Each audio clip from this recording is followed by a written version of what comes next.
Hi, Tika. Hello. Everyone's in a breakout room right now, but we're happy to send you to one.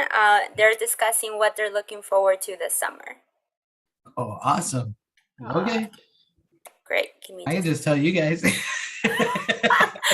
You definitely can. I'm literally signing on my house tomorrow. Ooh, that's exciting. Yeah, so Congratulations. That's uh, really exciting. I'm looking forward to redoing the backyard and stuff. And I have my dogs and I want to make like a dog park in the back. Is that weird? No, that's not. That's great. That's awesome. Tika, where's it at? Oh, right in the middle of the city in it's it's Starley Avenue. It's close to cross section is Hartford and North Broadway. Oh yeah. Like right there in the middle. Yeah. I was like, throw a dart to the middle of Baltimore. No, but great place. I'm very happy. It was a valued vacant, so I got some grant money and stuff. I was very excited. Yay, that's really exciting. Congrats. So you said you have one dog, or do you have more than one? I have two. Oh, nice. Corgi mix and a pit bull mix Okay, very cool. who has invited themselves into the room. My brother used to have a pit bull. He had him for a long, long time, and he was the sweetest dog. They really are the most affectionate and like super, super attentive. I've never had a dog this like lovey. I've had a lot of dogs. Like I've had poodles and I had a Dalmatian was my first dog and Oh, wow. lots of energy dogs, but never one this cuddly. Aw. Have you ever had a husky? No, I lived in Florida for a long time, and my dad said that's Yeah. abuse. We're not doing that. Yep. And that's like you wearing a coat 5 months of the year, okay? Funny guy, my pop. But yeah, no, mostly like lots of boxers and lots of American bulldogs and stuff. Rescues mostly, whatever we found at the shelter. Gotcha. What about you? You got dogs? I do not, but I definitely want one. But we have to fence our yard in order to have one, so so we're waiting on that. But yeah. Oh, I know that. Yeah. Having a space for them is so important. Hmm. What about you, Anne? You got dogs? I am allergic to like What? all things, even when people are like, it's hypoallergenic. Like Yeah. I did allergy shots for 3 years, 3 times a week. And I can't. And I always think I can. Like people will invite me over to dinner, whatever, get together. And my husband is always like, do they have animals? Because you're going to die. And I'm like, I'll be fine. I'll be fine. I won't touch the dog. I'll be fine. And he's like, you will not be fine is the problem. It's Yeah. so sad. You need Benadryl to come over. I hear you.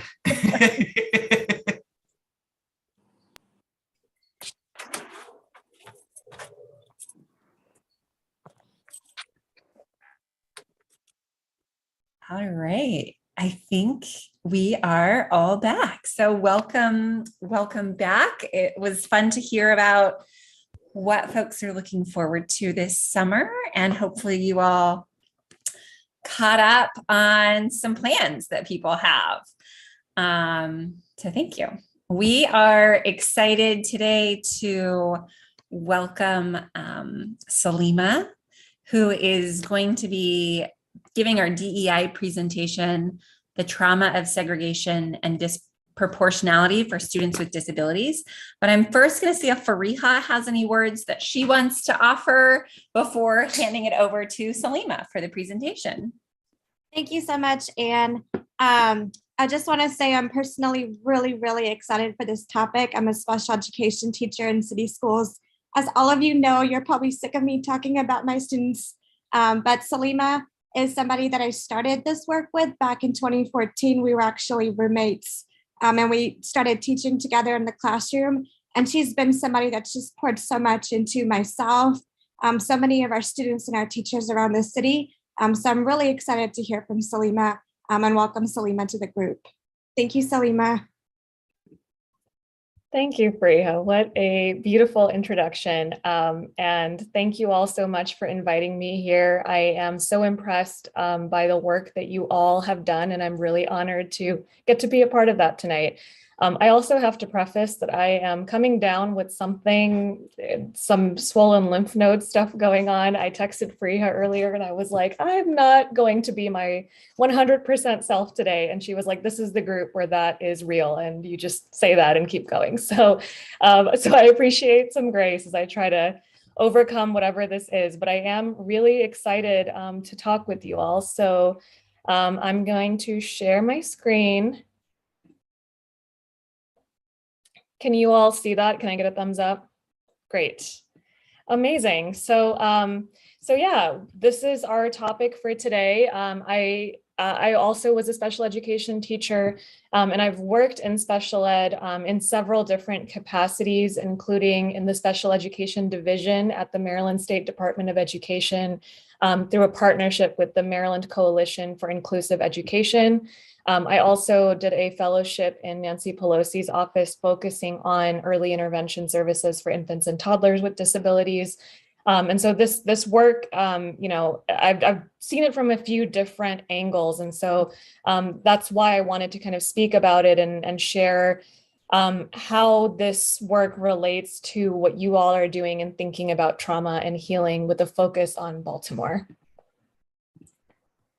So in the chat, I would love for you to think about this question and put in the chat when, if ever, you felt like you belonged at your school, work, or another space.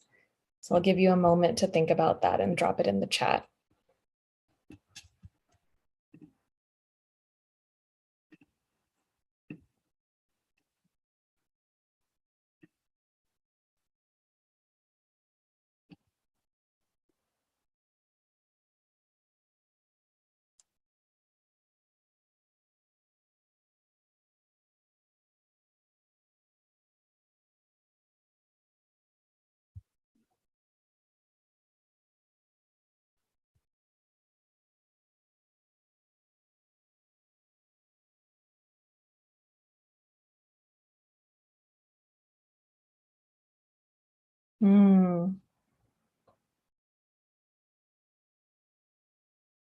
I'm loving these answers, and I encourage you to kind of look through the chat as they continue to come in and see what you notice about the ways that each of us feel belonging in the spaces that we are in.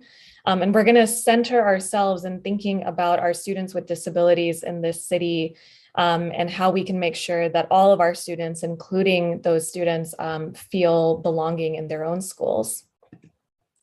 So I wanted to share a few core beliefs before we kind of get into the nitty-gritty content. And these are some of the beliefs that I operate off of, and a lot of what's in this presentation is based off of. One is that, instead of talking about disability rights, I think about disability justice, because we all have rights, we all have civil rights. It is not that those of us that are differently abled or neurodiverse have rights that are different than others.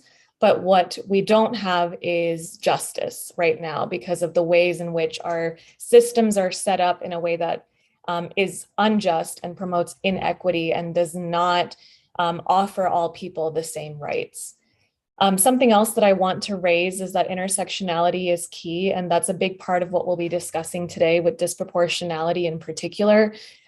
We know that sexism exists, we know that racism exists, we know that ableism exists, and all of these things don't exist in a vacuum, they interplay with each other. And we'll talk about that a little bit and look at the data for our state and what we can learn from that.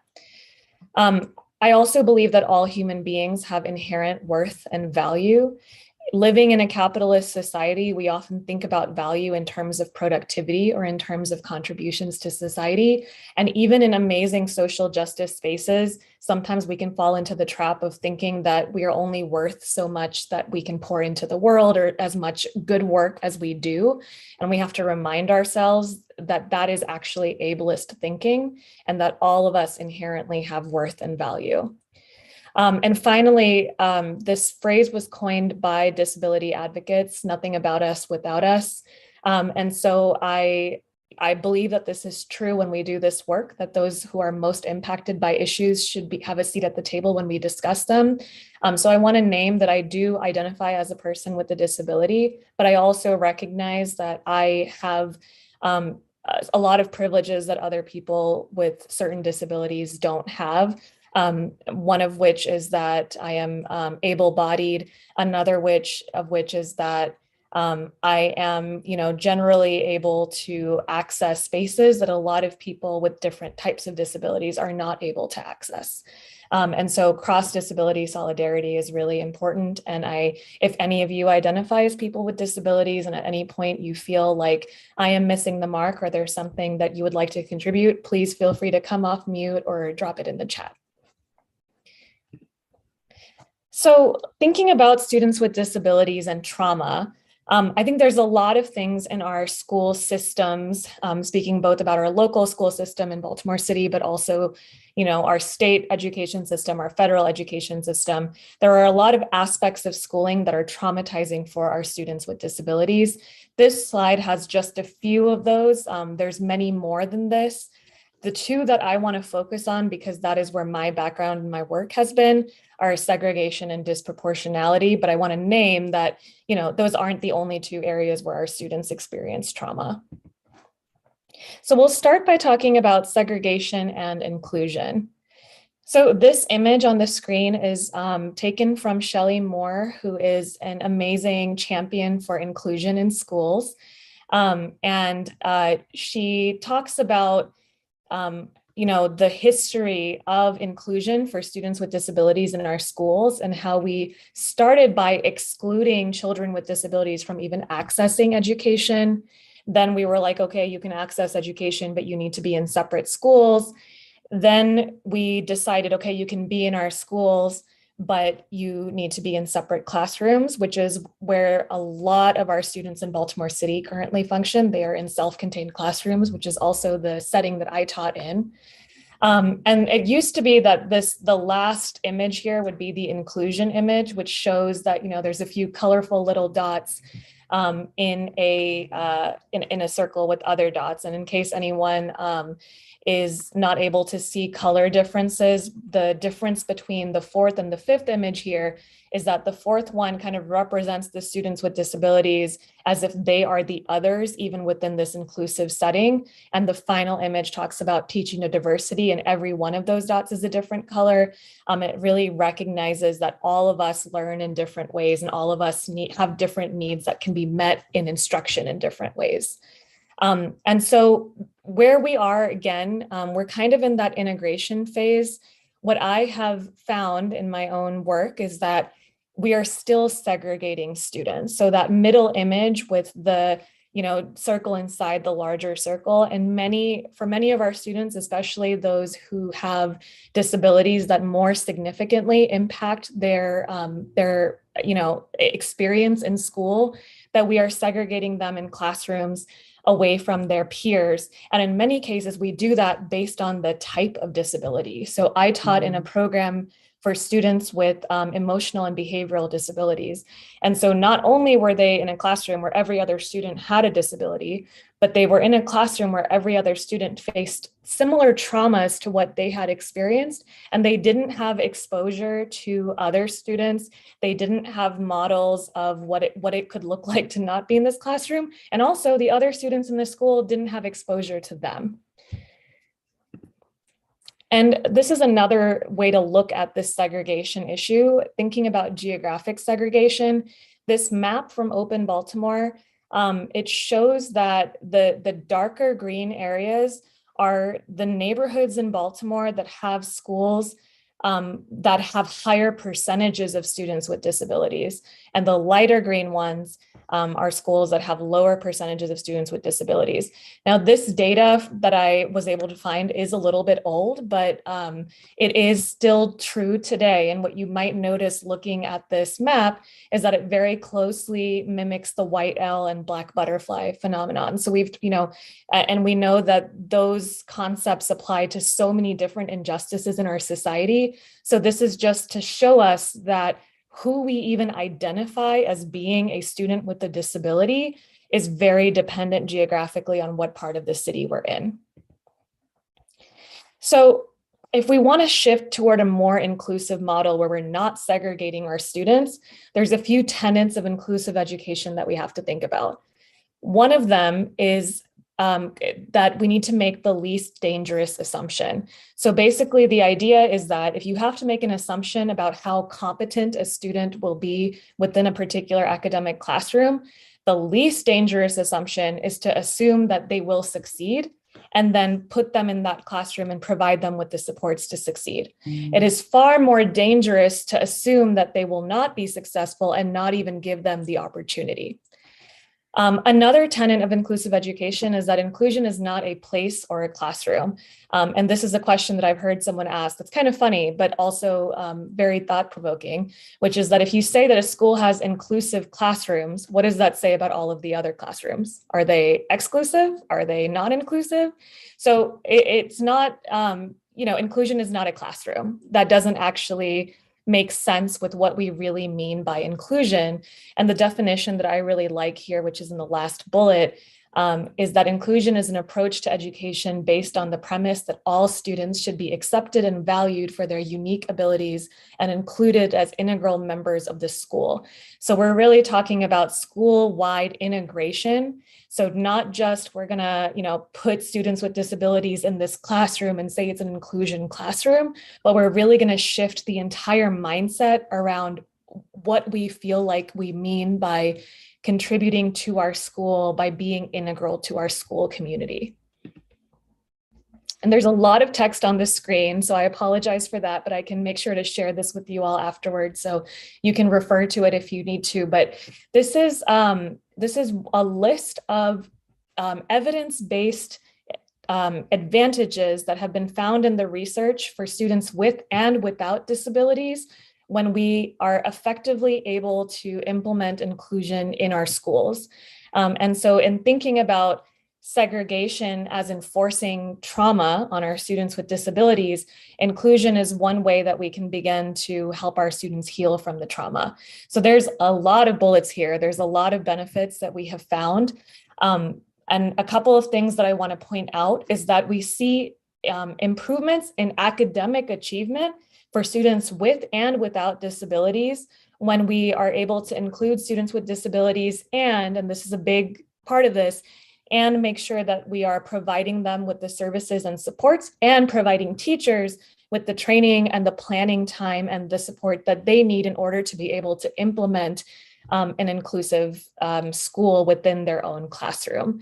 I have heard personally as a special education teacher, a lot of times this argument that, the other kids will fall behind if those kids are included in the classrooms.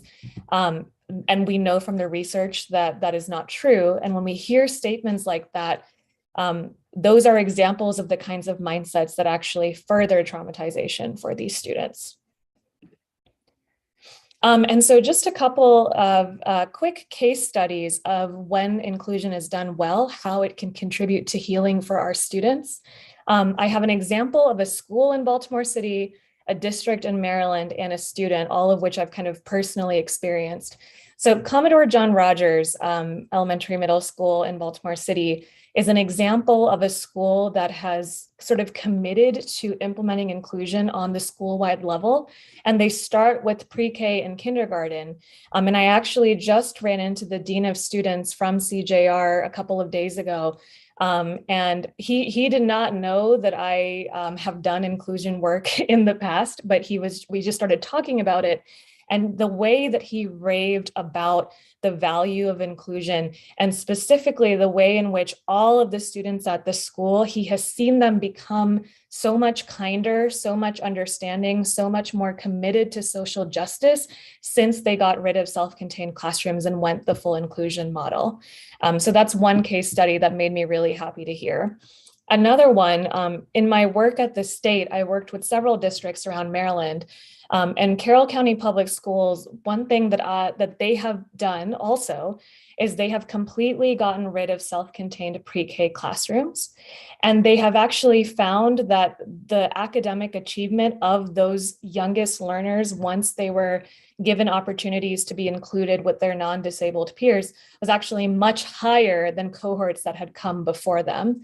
And a big reason that they were able to implement this successfully is because people with disabilities, students with disabilities, and their families all had a seat at the table when that decision was made about what are we going to do with these programs. So they were able to successfully integrate community input instead of, someone from up top just making a unilateral decision, and that worked really well for them. And then a personal example, this picture is of me and one of my former students, Antoine, at his graduation. And he has given me permission to talk publicly about his story. And he loves it that I talk about him. So it's all good. But Antoine started off in a self-contained classroom with the one-on-one aid. And that's in ninth grade when I first taught him and when he first entered my caseload. And over his 4 years of high school, he actually had a goal to graduate high school without having an IEP, which was not a goal that is feasible for all our students, but for him, it was something that he really cared about and he articulated. And I believe really strongly that, students have the power to make decisions that are best for them. And so over 4 years, first, he continued to be in self-contained, but no longer had a one-on-one aid. Then he went out of his self-contained classes and was in a few general education classes. Then he was in all general education classes. And by March of his senior year, he no longer had an IEP, and he was awarded with an award for showing the most perseverance out of all of the students in the 12th grade class at Digital Harbor High School, and was actually able to give a speech to all of his fellow seniors about what he had experienced as someone with ADHD and what he had learned about self-advocacy. And so when we give students the opportunity to demonstrate what it is that they want for themselves, and we provide them with the supports to do that, they can succeed. So that was the first trauma that we wanted to talk about, was segregation. I'm going to hit really quickly on significant disproportionality because it actually ties in, and I think it's hard to talk about segregated classrooms without also adding in some intersectionality. So just to give a little bit of a preview on the basics of what we mean when we say significant disproportionality, this is actually like a legal federal term.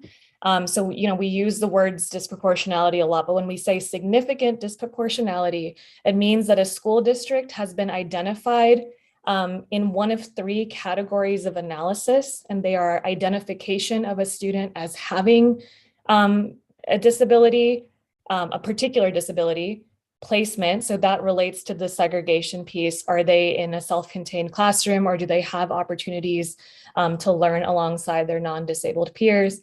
And then discipline. Are we over disciplining students with disabilities who are also students of color? So this is a very intersectional way of looking at these issues.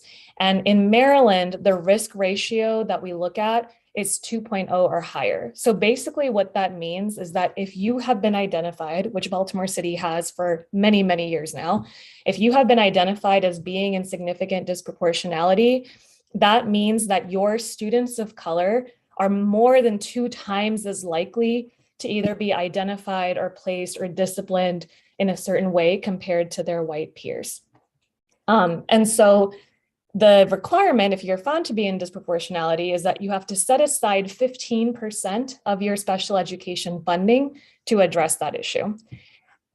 So let's look at a little bit of data. Now, this data is statewide because I was not able to find Baltimore City's data anywhere that's publicly available, which was actually a really good learning opportunity for me because I think it should be available. I have previously seen that data from when I worked at the state. And so the statewide data, it has trends that are applicable to Baltimore City specifically.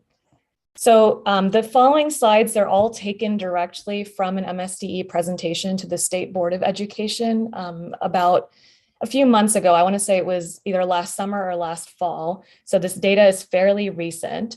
And you can see in this chart that with almost twice as many of our students with disabilities are male than female. And if you look at our students with disabilities by race, you see that a plurality of them are Black. And then you can see that, for example, the line that represents Asian students is very low, and you can see where everyone kind of falls in the middle. So two things to note about this. You can have overrepresentation and you can also have underrepresentation, right? So there's two sides to this coin. On the one hand, it is absolutely true that we are over-identifying Black boys as having disabilities, even when they don't necessarily have disabilities. And that's a huge problem because there's a lot of stigma associated with special education, even though there shouldn't be. There's a lot of mindset issues associated with that. And there's also a self-fulfilling prophecy effect when you are told that an entire group of people is more likely to have, especially learning disabilities or intellectual disabilities than other groups. So that's a problem. But it's also a problem that some of our communities, we experience underrepresentation compared to their percentage of the population. So a lot of times girls who do have disabilities are never identified. That was the case for me and for many, many other adult women that I know, because it doesn't always present in the same way, or because of stereotypes that we have about males and female students. And I wish that we had this data at the statewide level for non-binary students as well, because we also see a lot of disproportionality there.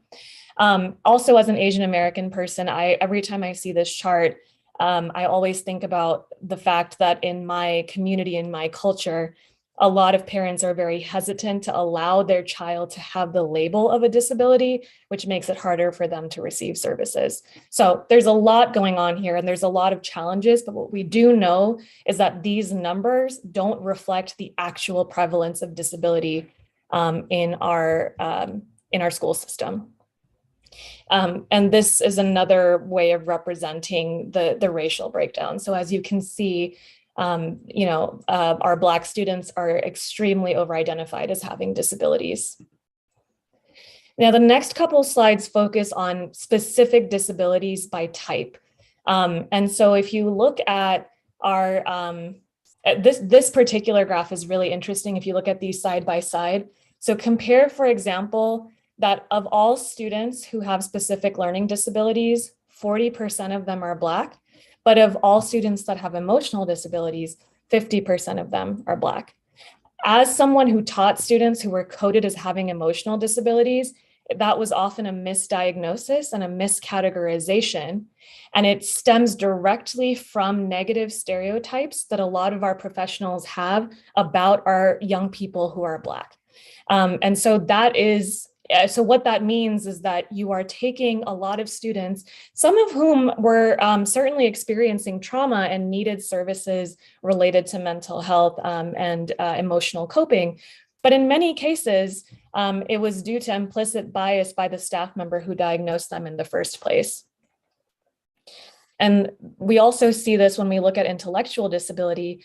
58.1% of students in the state of Maryland who are coded as having an intellectual disability are Black.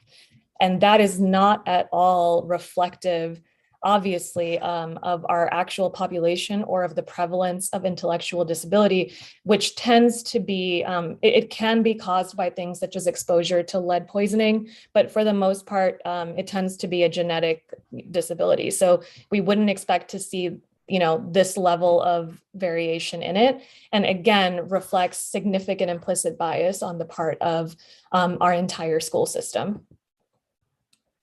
And this translates to discipline. And so you can see here that the percentage of all suspended students by race and the percentage of suspended students with disabilities by race, who make up a disproportionate number of all suspensions. So this is where that intersectionality really plays into the trauma that we are inflicting as a school system. Not only are we over-identifying our Black students, predominantly our Black male students, as having disabilities, but we are also suspending them at much higher rates. And we know that every time a student is suspended, they are much more likely to end up in the juvenile justice system. And there are direct links to being suspended from school to every life outcome you can imagine in the future. And the same is true of if you look at students who are graduating with a diploma versus a certificate of program completion, which does not allow them to enroll in a four-year college. You can see that our Black students are disproportionately graduating with a certificate of program completion, which often is not based on actual need, but is based on diagnoses. Because if you're diagnosed as having an intellectual disability, then it's not supposed to be this way, but oftentimes you're going to be put on a track to receive that certificate when you actually could have graduated with a diploma. So that is a lot of stuff that's pretty scary. And I see that in the chat that, yes, it absolutely contributes to the school to prison pipeline. So what can we do about it? Here's a few ideas.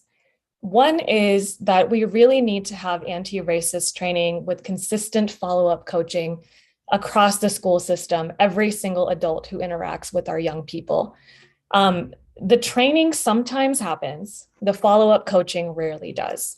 And that perpetuates trauma, and it's actually a form of gaslighting, because a lot of times what you will hear is, oh, you know, we had that training, I've received that training.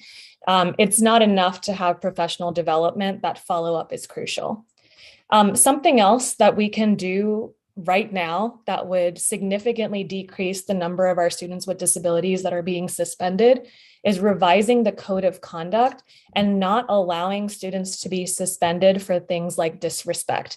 Because what disrespect is extremely cultural. It is not an objective decision, but we have students that are suspended for that all the time. I also recently attended a Healing City Baltimore event where I spoke to someone who shared with me the Handle with Care Act, which I hadn't heard about before, but it would make it so that if a student who has experienced trauma goes to school, that basically the school is informed that something traumatic has happened, which has a lot of it could have a lot of impact on the way that we discipline our students.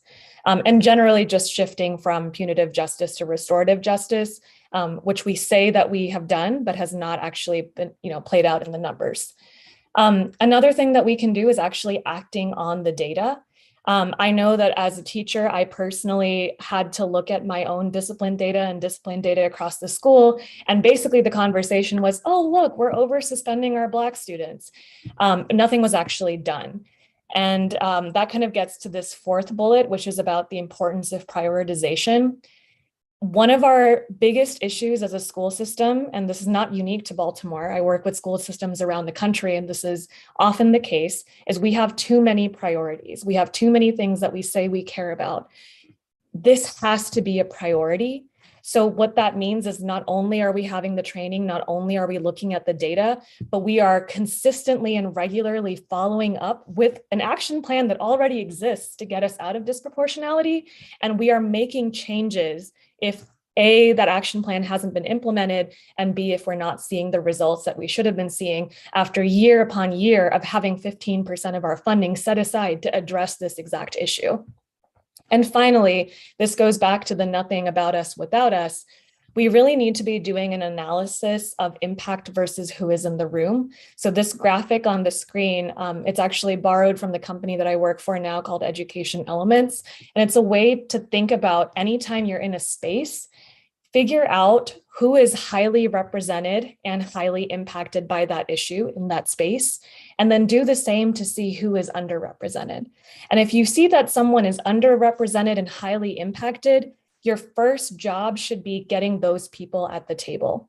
And so in this case, that means our actual students with disabilities, our disability community must have a seat at this table, because if our students who were experiencing this trauma were actually a member of the teams that have been working on this for years, I guarantee you we would be seeing results, because they are the most impacted by this issue.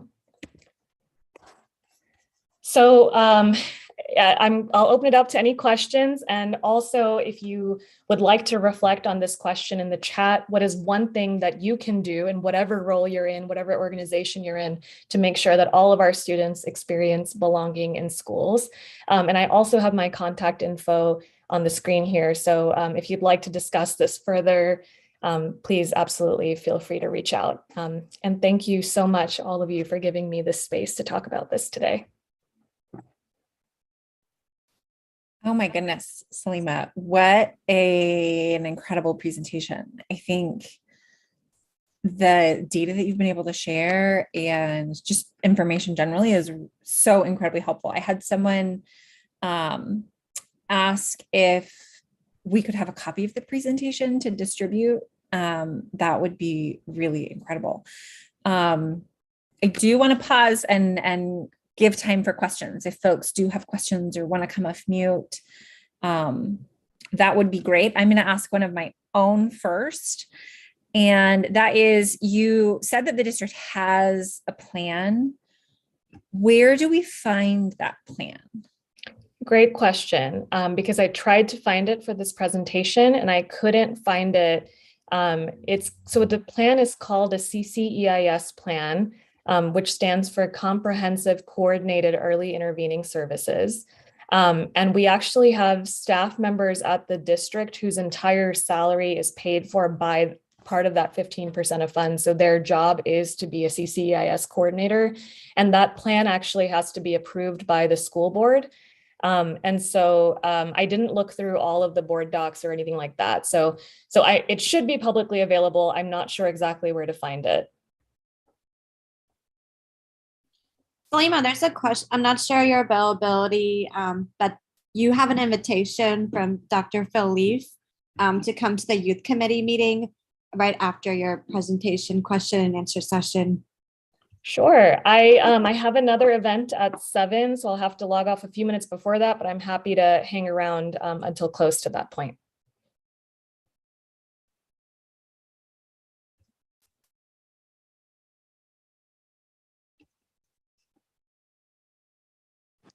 Hey, this is Corey.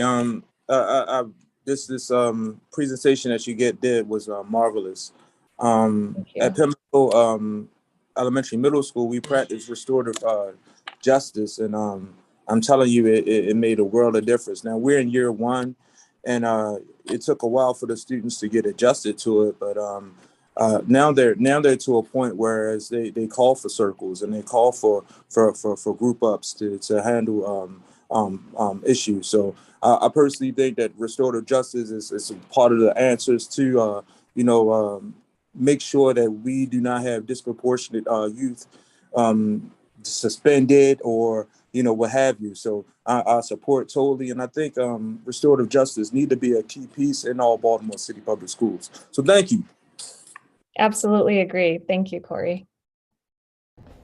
Hi, this is Jasmine Pope. That was an amazing presentation. I just wanted to ask, do you have a place where we can go for resources for parents who would like to advocate for their students or who may even have experienced previous trauma or negative situations based on their interaction with the school system? Yes, that is a great question. And maybe what I can do, if it works for those of you who helped to organize this, maybe I can add a slide at the end of this presentation and put in some resources that are divided by, who the stakeholder is, and then I can share that with you, and that way you have everything in one place. But I will say just a couple right off the bat in case you are, want to go and jump in immediately.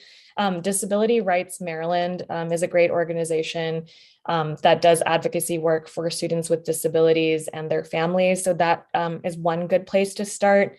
And if you are interested in inclusive education particularly if you just Google the TIES Center, TIES, they have a lot of strategies that can be used, including from parents, to advocate for their children to, be in more inclusive settings.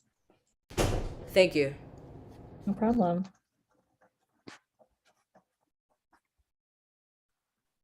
All right, Salima, thank you for your presentation. We're so grateful for your time and your expertise, and just appreciate you being here. Thank you. All right, it is time for us to shift to our breakout rooms. We will not regroup after breakout rooms. So when you're done with your breakout group, feel free to go ahead and exit from there, as we will not be coming back together. Any questions or anything before I open up those rooms?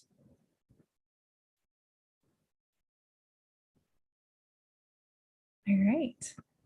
Well, then I will open the rooms and folks can get to work. Iris, if you could put the agenda in the chat one more time, just so people have ready access to the links they might need, that would be great. I will call out medical group. You are the winners tonight, that you get to be on the main screen. So you do not need to join a group. So medical committee, you will be on this screen, and when you're done, you're free to go ahead and leave, and the screen can be blank. So I am going to hang here for a second, medical group, just to make sure everybody gets where they need to go. And I'm like the weird child of the group. I'm going to policy tonight. So oh, okay, great. The policy, I appreciate it. Yeah, no problem. No problem. Okay.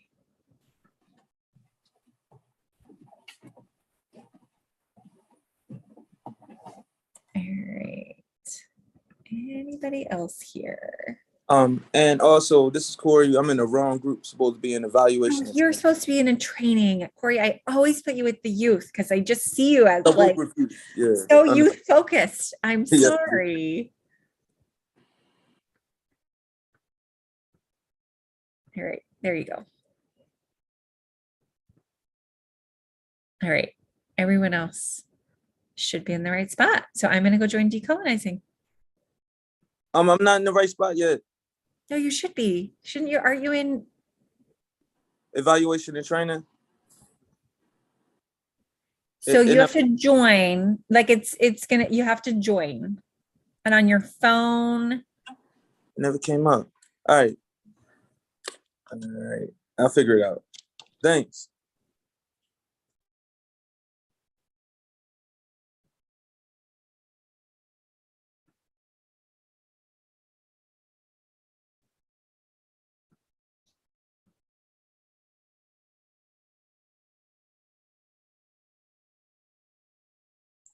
Hey, everybody. We have slim pickings tonight, guys. Oh. I want to actually welcome you guys or introduce you guys. So you guys know Tabitha, one of my students who's been joining us. Next to her is Sarah, who will be joining us as well moving forward. She is a medical student, also just amazing. So she'll be here learning, and as we move forward, she'll be able to kind of lend support where we can lend her. Actually, I want to just ask real quick, Tikaman, how is everything going in Planned Parenthood at the moment? Look, appropriately so, it's hard to juggle with so many catastrophes happening. I just want to hear from you. Is that okay? I don't mean to put you on a spot. Like, we're here for you. Yeah, no worries. We're all hands on deck, really. I mean, what's already been happening in healthcare has already been happening in healthcare, right? But in Maryland, we're lucky that we have good protection. As far as that, what we're doing is finding creative ways to support other states that might be having abortion access issues and stuff like that right now. But yeah, really ramping up navigation and connecting people with care. But you know what? The Baltimore Abortion Fund is doing great stuff already to connect people and help them get rides and find hotel stays and things like that. So really, we're just making sure to keep the doors open, stuff like that. We're trying to keep our trans care in the forefront of ideas. All right. Thank you for asking, Panagisa. I appreciate that. It's been really worrisome time. Just lots of work. Imagine, when something closes, it's just that, the door is going to close somewhere. It's open here, so it's just going to be more care needed. No, look, I know we all wear actual hats of job employment and so forth, and we're all stressed, but just making sure you feel supported and loved. Yeah, I appreciate that. Thank you. No worries, my friend. I don't have, so my big update is Zeke sent us a draft for the letters that we are going to send out to the two giants of healthcare systems in the state of Maryland, University of Maryland and Hopkins, and then kind of a giant from a pediatric world, Mount Washington, pediatrics at Lindsay works at. He sent us the draft. We gave back comments and edits and so forth. I'll reach out and just touch base with him and just make sure he's fine that we can go ahead and start sending them off to our respective touch points and so forth. That's all I have at the moment. And it's also coming at a weird time where people I know are also juggling their own personal things like vacations and so forth. So, hopefully we'll be able to put this in, not the end of June, beginning of July. I will say the healthcare system's also a little odd around this time because of changing of the guards, an influx of new physicians and trainees and so forth. Not just interns, I think that always gets a lot of attention, but even faculty, this is when we tend to join. So nonetheless, so the draft right now is, I think we updated, we sent it back to Zeke. He has it and we'll work on getting it into the hands of the leadership there. And how we move forward with our individuals from Hopkins and Maryland and Mount Washington, we're hoping also turns out to be kind of a model of how we can pursue others throughout the state of Maryland. Well, Baltimore City, sorry. I keep saying state of Maryland, but I mean Baltimore City. Yeah, so not much to add. Like we've really progressed a lot. The only other thing is we met with Sacred Heart of Jesus, a congregation within Zeke's district, talking about just medical religious partnerships, a lot of conversations, which is fine. I think everyone's just trying to find a healthcare identity of where we're at with the pandemic. So much of it actually came, like things were going on prior to at a trickle. The pandemic threw it into kind of overdrive, and now we're just trying to settle out with the community of what do they want as a deliverable healthcare actions there. So just meetings at the moment. I will say a lot of attention is on mental health. So, which is great that people are acknowledging it. Resources for it is a different conversation. So more to come. That's all I have at the moment. If you guys were, anyone else can jump in or weigh in if things have happened on your end.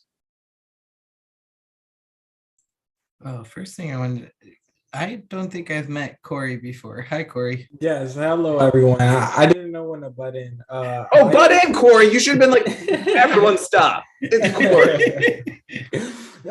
So hello everyone. My name is Corey. I'm here with Heart Smiles, and this is my first time here, so I'm just trying to get the feel of things out and just to hear and listen. All right. Welcome to the medical subcommittee. Is that what we're called? Something. We're the people that are worrying about healthcare. That's fine. Every day. All day, every day, in our sleep. Well, I think the other part I think that just keeps us from sleeping is we can deliver good healthcare. I think there's just a lot of, I'll call it politics for lack of a better word, that make it harder. It's, Tika, I think your guys are the prime example of Planned Parenthood. Michael, where you just typed in for context? Yes, thank you, Michael. Perfect.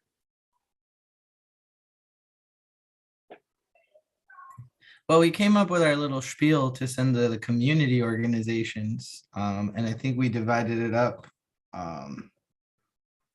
But yeah, now that I got a couple, I'm waiting. I want to see the list or the resource PowerPoint slide from this presenter today, because I think maybe that should be, or one of those might be a good organization for people with disabilities to reach out to. Because I know we were trying to get at least one group from each like kind of area, or at least try to reach out to one. Did y'all have a chance to read the list that we made?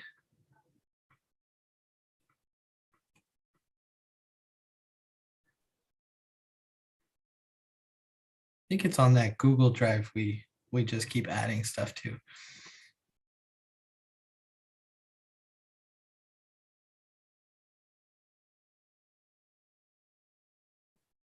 Man, I forget talking while mute. We all have the list as well, right? The Google Drive link. I think we all do. Well, Corey, I think I might not have it. Yes. I was over trying to look at certain things that was put in the chat, and I'm not sure I have a list. And I have the Google Drive link. Would I just copy it here?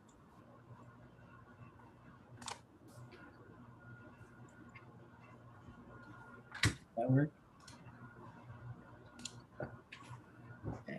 okay. These are like notes since we kind of started taking notes. But if you scroll to like, what page is that? It doesn't have page numbers, does it? Why doesn't it have a page number? Because I don't have it listed. I don't know what page it is. You guys just had a whole listen to my whole subconscious. Page 5. No, page 4. At the bottom of page 4, it says community outreach and it has a list of locations with our names on it. And so these we were going to do like simultaneous. So reach out to healthcare organizations with a letter, or healthcare institutions with a letter, and then kind of reach out to these community organizations to kind of have listening sessions from the community about what it is that they actually want from us, versus us saying, hey, we're healthcare providers, is this what you want, or whatever, and actually have asks to then bring to the healthcare institutions, right? So trying to do it all at the same time.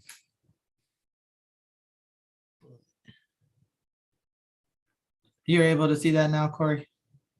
All right, cool. I'm pretty sure that's pretty much where we're at.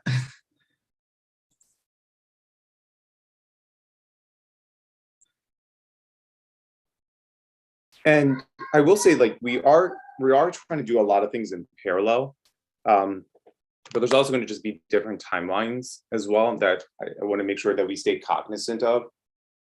And the intention behind that too is, you know, I love going out to the community. I imagine many people have gone out and listened.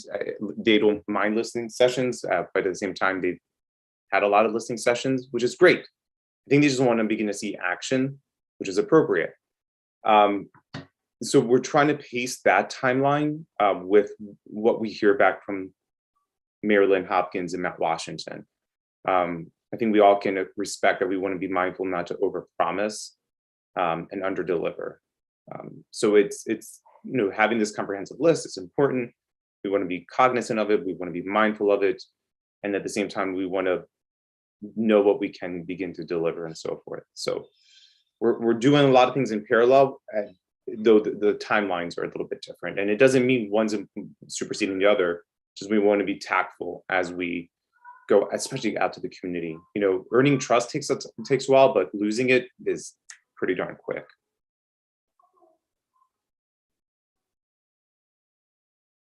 Tika or Michael, anything else? Corey, by the way, good to have you here. Man, I like your headsets. Man, I clearly need to step up my headset game. I'm slacking. Thank you, man. And I'm glad to be here today. I didn't know about the meeting until like yesterday. And just for me being here and just listening, this is like a deep discussion, and like I love every bit of it, because this is something like the city need this. No, agreed. And these kind of opportunities, kind of sticking with the same thing, we really do get like one chance at it being successful. And so like, we've been doing this now, like how long have we all been in this together? A little over a year. We've come a long way, which is great. And I think we're getting closer towards, more implementation execution, but we got to pull this off right the first time. Like we don't really get the chances for a second attempt at this. All right, so we got the draft of the letters. We'll share the Google Drive links. Tika, I'm looking at you, colleague, friend. Anything else you think we need to cover today, or Michael? I guess it sounds like everything's flowing well in terms of like the medical side, and people know which community groups we're reaching out to now. So I guess like, were there any updates on the community listening sessions? Did we like nail down if we could get ARPA funding or like some other like compensation for individuals? Was that ever talked about? I don't think we've actually like hammered down the actual listening sessions. I think we started with a couple of questions, maybe general stuff, and like an idea of how long they would be. And we talked about making sure they were accessible to everyone. So we talked about being able to video response and text response, or actually come into the session or do it as remotely, as accessible to folks as possible. Meet people where they are at. I remember. Would they only be online, or would they also be in person? I think that's what we were thinking of. Like, depends on the group and what they want. Like, we want them to tell us what they prefer versus us saying, hey, we can meet you here at this time. No, like, what is convenient for your members or your people, your group, like even maybe meeting at their meeting places if it's a certain group of, Well, and I will say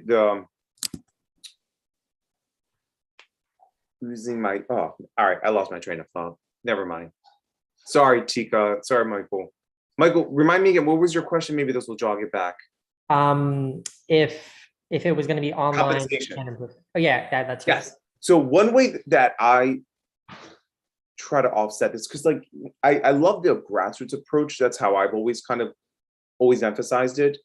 So as opposed to having people do some extraordinary thing, if we ask them to do that, you're right. We should look for some level of fun. If we're asking you to inconvenience your life and do something with us, we should look for some level of compensation. Another side to it is if they have regular scheduled meetings, may we ask to just interject there and come on. That way it's part of the seamless flow of their community. We don't disrupt it. It might be a slight inconvenience of us being present, but at least they could hear what we have to offer. And again, it's a regular scheduled time that they would go out. So that would be my 2 cents, just added to the community already, that they have their frequent touch points and so forth. If we are going to ask them to be and I say inconvenience because like for instance, like we're all pulled here, motivated for a greater good. That's our compensation. That's what drives us. That's awesome. However, we're all employed or have some level of compensation that, we can allow this extra time. The community may not have that benefit, and we should be mindful of it. So I don't like wasting anyone's time if they don't have that time to waste. So you raise a good point, Michael. If we can't get people to allow us to come into the seamless flow of their community touch points, then yeah, we should turn to Zeke and others and say, there's got to be some level of compensation, or even if it's just a catered dinner that feeds people, and for many that might be plenty. So it's an amazing thought and something I think we need to take into consideration. And I guess like as the dialogues with the medical institutions are going on, how will we know when we've talked enough with the local communities and collected enough feedback? Like when can we say and present our plan to them, do you think? Yeah, I think it just depends what our endpoints are. And that's going to be tough, Michael, because what I've always been humbled by when working with a community is, the perspective I have going into it, and like what Tika would have and others, we have the healthcare perspective. And it trying to align that with a community's perspective is always tough. So from my standpoint, I think one of our goals, and I know it sounds like so open-ended, but it is just touch points, being seen as part of the community to some extent, or this organization. and hearing what they would identify as their concerns of health. So I know that's an open-ended, and it kind of leaves the outcome for some time to be achieved. But the more we listen, you know, we have our goals with trauma, the more we can kind of see if our Venn diagrams overlap. But I don't know when enough would be enough. And some of these touch points may carry on for a while. So, Tico, sorry, over to you, my friend. No, you're stirring stuff in the cocote there. So there's a couple of thoughts still going on in there. Our questions were so hard to come up with because we didn't really have a target, right? You said mental health is something that keeps coming up, but like, what about mental health? The fact that we can't pay for it, the fact that we can't find doctors. Which one of the problems did you want to tackle first? Because you can't just say mental health. It's like an umbrella, right? Term for like lots of shit that's going on. Excuse my language, but so I think that if we figure out what our target or what we're trying to actually affect, are we trying to affect our experience, our actual healthcare, what's it called, outcomes? Like what are we trying to affect? And then once we figure that out, then we can actually see what we're measuring with, right? Yeah. And again, for me, I want the effect to really come out naturally from the community. Right. That to me is, I want us to create an organized accountability for the health system, resources for the community, and then let the community kind of drive that. I mean, it will be something I imagine is in our wheelhouse. That's fine, but it should come out naturally. I mean, this is, again, hitting a home run. The community's like, we identified it, they provided it. That's great. Now we're part of the community. So all points taken, Tika. I'm Greek, so I ramble. So you gotta tell me to guide at some point. No, and I think that's what it is, though. I think it's gonna be almost like an open-ended goal because you really don't know because we're not the ones setting the goalposts. They should be, right? Like, so I think it's a hard one to answer, Michael, because we don't set the goalposts. The community does. I guess as a way to like rephrase my question, I see you guys. It's almost like though, like when is the community going to articulate their goals to us in a way that we can then go to those medical institutions, you know? Because at some point we have to bring an ask. Yeah, and I think actually, I promise you, for doing this many years, it comes out either pretty quick or pretty gradually. So I would imagine within 3 months of touch points, 3 to 6 months, and I don't say 3 to 6 months of full, like it might be we go to one and then we're invited 3 months later. But within 3 to 6 months, we'll probably have some great insight to kind of start reporting back. Obviously, if we feel like we're floundering with some of the communities without a true identity of what is needed, you know, we can act somewhat of as a catalyst and discuss like, oh my gosh, at Redeemer Church that we just went, they just brought up this, and then we'll probably get some feedback. So, you know, there's probably 3 approaches communities will have with us. One is being very direct, another one kind of being direct at a longer pace, and one just not knowing how to be direct, and we'll help the latter ones, but we'll probably get a heterogeneous group. And I'm telling you, there will be some who are ready to go. So I don't have that big of a concern. I see where you're getting at, but many of them are going to be ready to give us their concerns. Well, that's good to hear.